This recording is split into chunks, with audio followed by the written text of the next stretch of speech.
So what kind of kept you going when things, because I know there were challenges in the business. I know it wasn't like everything was roses, right? No, and every day isn't going to be roses No. in any business. How many people can say that they want to go to work? I mean, from the very beginning, I wanted to go to the office, and that's the kind of environment I've built, that people want to be in the office. We want to collaborate together. We want to solve problems and help people with their transactions.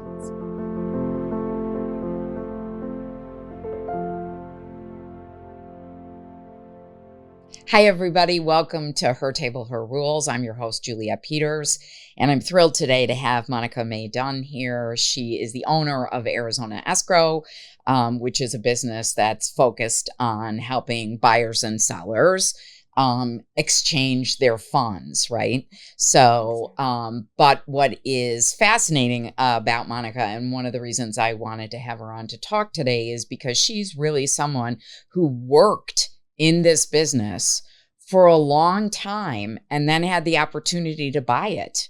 And so she was the transition plan and she made the transition. So Monica, thanks for being here today. Thank you for having me, Julia. Yeah. Well, I want to talk about first that that idea of becoming the transition plan, because I think, you know, for me, advising people who buy and sell businesses, that's always the best case. They'd love to have an employee in the company take over, but it isn't that easy. Right. So how did you and the previous owner of the company sort of work together to get that plan in place? And then when the time came for you to kind of jump into it? Well, after I'd been there for 20 years, I was the CFO. Our founder had asked me if I had any interest in purchasing the company through a redemption agreement, or if he retired. Yeah. Or there was two other partners. And so I wanted that. Yeah. I'd been working there and I loved the business. So I said, absolutely. So we put it together, the agreement, which took about a year, but yes, it was, that was in 2015. And then buying up.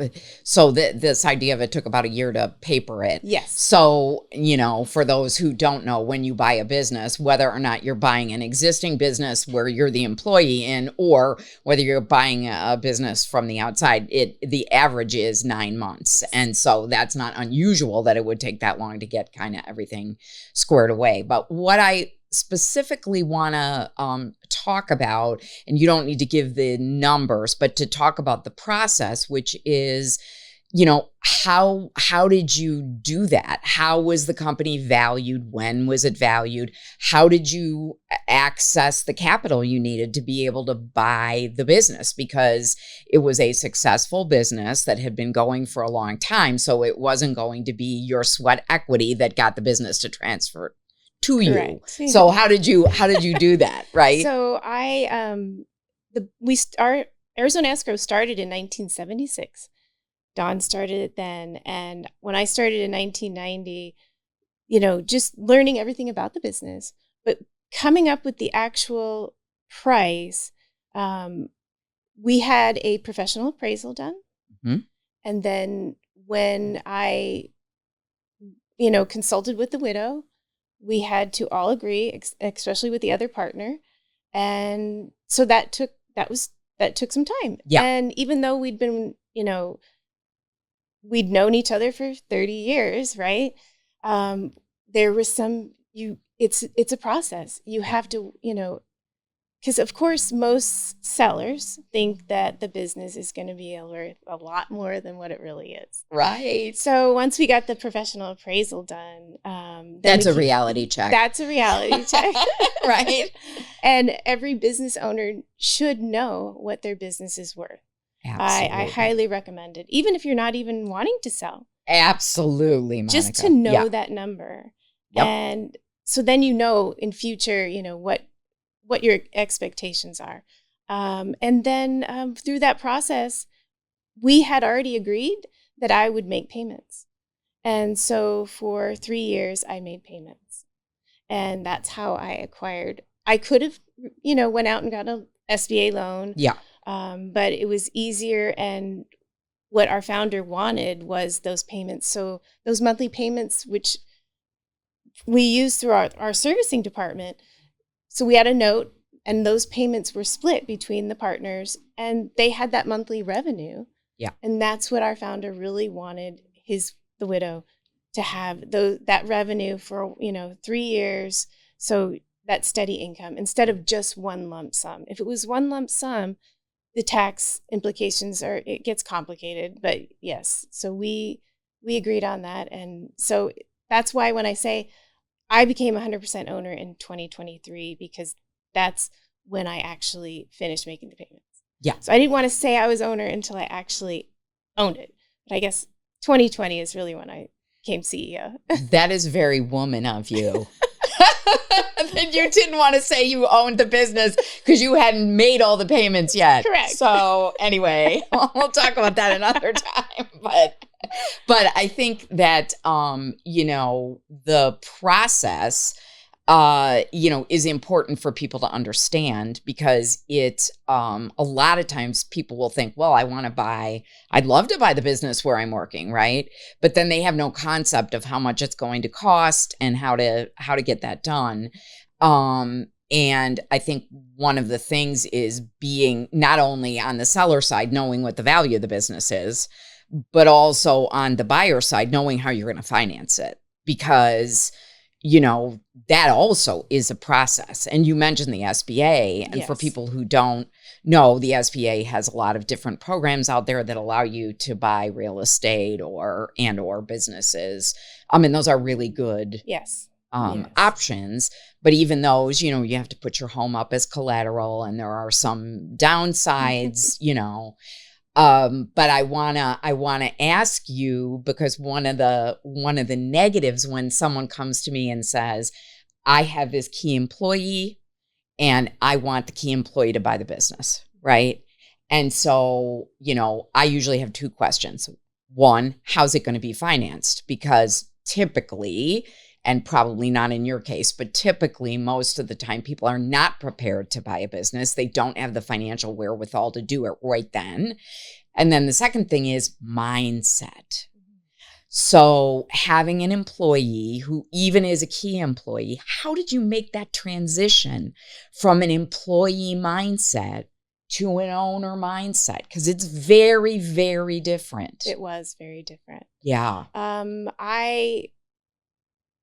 I journaled a lot because I had to. Because going from CFO to CEO, the duties really didn't change much at first, because I still was doing the CFO,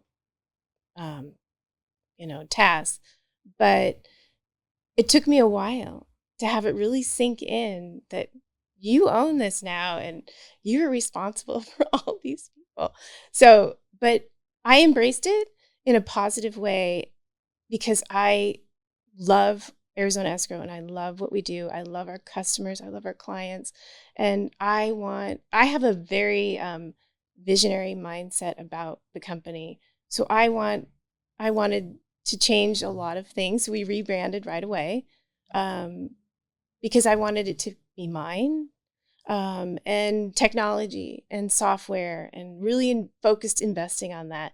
And then I knew if I have all the processes in place, we will be able to succeed. So that for 30 years, I felt like, I knew eventually it was going to happen, that I was going to buy the company and I'd be the owner.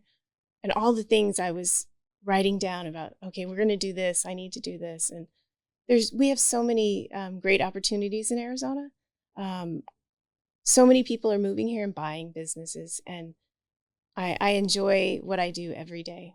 Yeah, we have a really rich, we shoot this in Arizona. Not all of our guests are Arizona based, but when we do have an Arizona based guest, I think it's really important to talk about that in Arizona, our community of business owners, it's very much bread and butter. The vast majority are under 20 employees. Mm-hmm. It's not that we don't have big companies here. We have a burgeoning tech thing. We have things happening, but the bread and butter of the economy is business owners like yourself. Correct. who are employing people every day. And so it's a great business place for a business that is about buying businesses.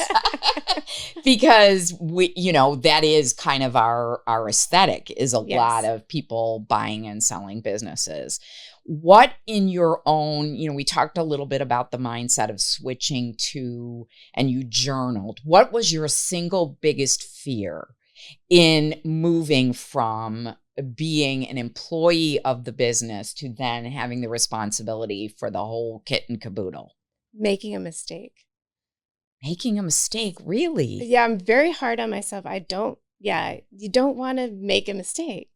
That was my biggest challenge because I make mistakes. Everybody makes mistakes. So it's like, Monica, you're going to make mistakes. And what you're going to learn from those mistakes is what's going to be valuable. And so that's what changed. What type of mistake? Like what unpack that fear a little bit for me. You were fearful of making a mistake. What kind of a mistake? Like maybe purchasing a piece of equipment or something that we didn't really need, or it was too high, too advanced that, we really aren't using it for that kind of a mistake. Not a financial mistake or a money mistake, because we deal with, right. Yes, lots of funds. Our fiduciary responsibility is to our customers. And that is, at the end of the day, the most important thing. And we strive on the excellence of making sure that we cross our T's, dot our I's. So, yeah. Did you ever have a point, though, in your, in working in the business for 30 years prior to purchasing it, did you ever kind of get to the point where you're like, I'm not going to be able to make it to buying this because that's you're playing a long game there, right? That was a long time. That was a long game and a long time. Yes. So what kind of kept you going when because I know there were challenges in the business. I know there were some baubles and some difficult times between the owner and others. So I know it wasn't like everything was roses, right? No, and every day isn't going to be roses in any business. But having the team that I have really makes it worth coming to work every day. How many people can say that they want to go to work? I mean, from the very beginning, I wanted to go to the office, and that's the kind of environment I've built, that people want to be in the office. We want to collaborate together. We want to solve problems and help people with their transactions. So instead of forcing people to be in the business every day, you really have built an environment where people really want to be and you have an interesting team, because I always say it's all women and Bob, right? God bless Bob. I don't But I mean, it's really an incredible group of people that you've put together. And a lot of them have been there for quite amount of time, right? Yes. Annette, my president, we started working together in 1992, which I can't believe. And then she left in 2000 and moved to California, but she came back. And when COVID happened, I called her up and I said, I need help. And she didn't hesitate. Yeah. She has a restaurant in Gilbert. And they were shutting down for the pandemic, and she came in the next day, and we just started, the process of rebuilding everything. Olivia, my escrow administrator, she started in 1994. I just had someone ask me the other day, 3 of us were together, and she's like, "Are you sisters?" I'm like, "No," but we really get along well. And the rest of us, and Bobby, he is our balance. He's a girl dad. So, he's amazing. So he's a great fit for our team. That's awesome. What's the biggest leadership lesson that you've learned since you bought the company? Leadership lesson. You can't do everything. That was just recently hired an accounting girl to really help me a lot. And I don't know why it took me 5 years. Because that was your zone of mastery for all those years. But sometimes I would but Annette has been saying it for a while. Yeah. She's Monica.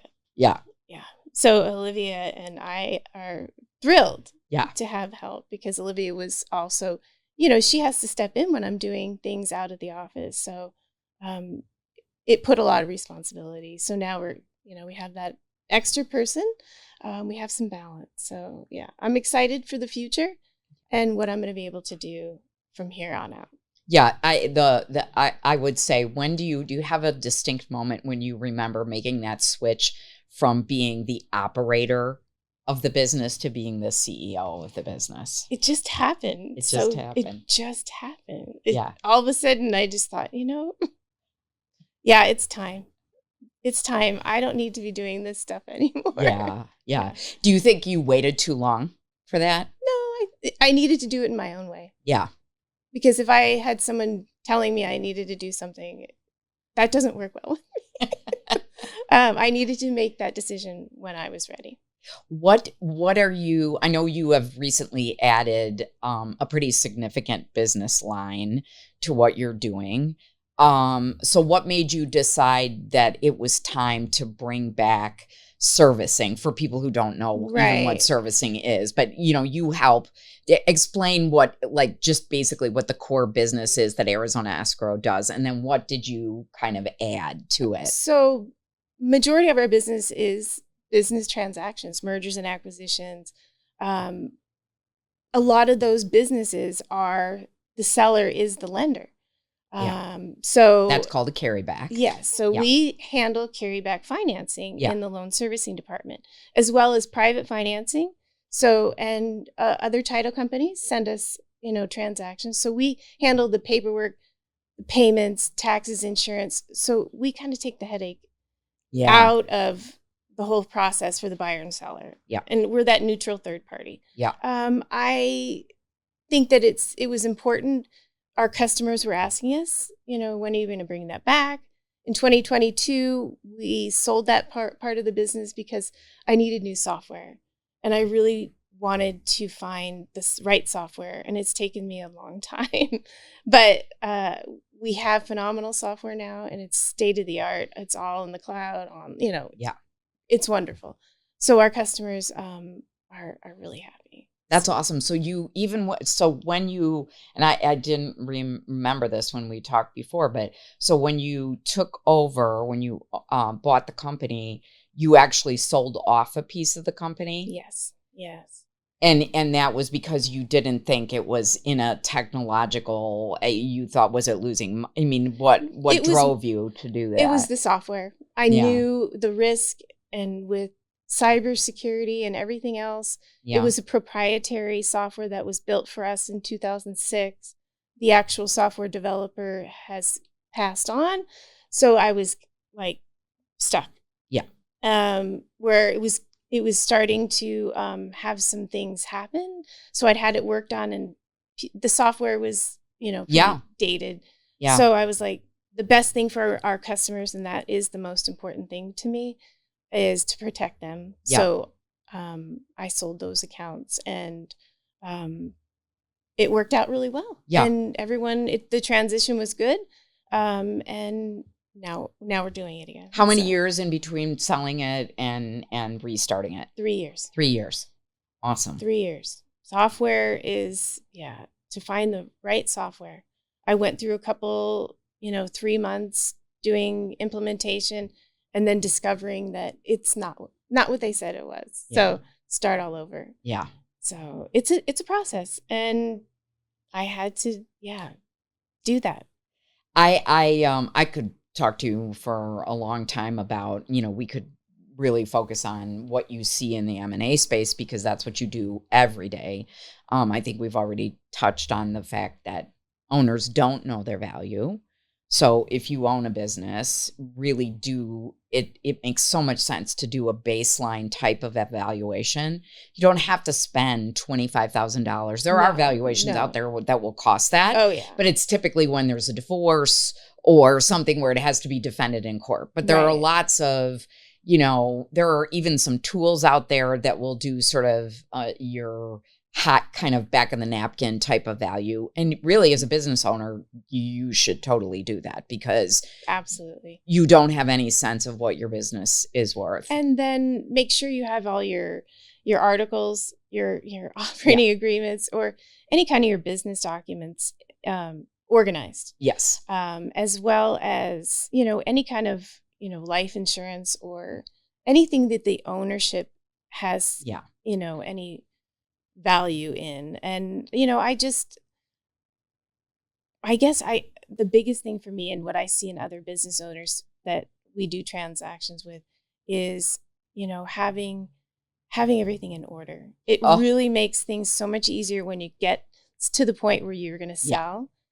I think what happens is people say, okay, I'm going to sell. And then they're like, oh, I have to do all these things. And then it takes a long time. Yeah. I think that what I would say, that I observe in people that I'm helping is that they do not have their house in order. And the biggest part of the house that is not in order is their financials. Mm-hmm. I mean, the mess that is people's financials is often shocking. Mm-hmm. So I think, obviously that wasn't, you were doing them. So that's really good for you because the due diligence on that is really small. It was very smooth. Right. Very smooth.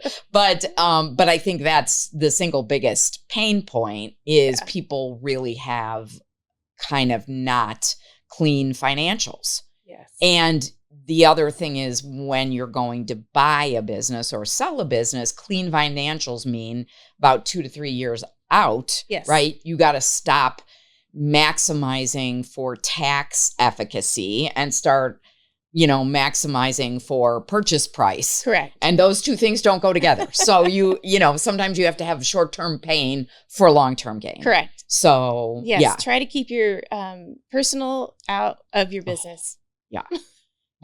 I think, one of the things I asked, you and I have a mutual friend who is a business broker. And I said, what's the weirdest thing you ever saw on a balance sheet? And she said, a horse. And I said, yeah, that's a problem. Problem. No horses on your balance sheet unless you're a glue factory, in which case you could have them. So anyway. It's very, very true. Yeah, exactly. So, well, thank you so much for joining us today. Thank you, Best Juliet. of luck to you as you sort of start on this new journey with a new portion of your business. And tell everyone where they can get a hold of you if they would like to do so. So you can reach us at arizonaescrow.com.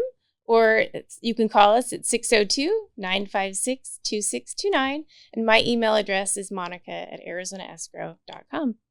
Thanks so much for being here today. And thank you for tuning in to Her Table, Her Rules. Click the button and subscribe or the bell and subscribe. And we'll talk to you next time.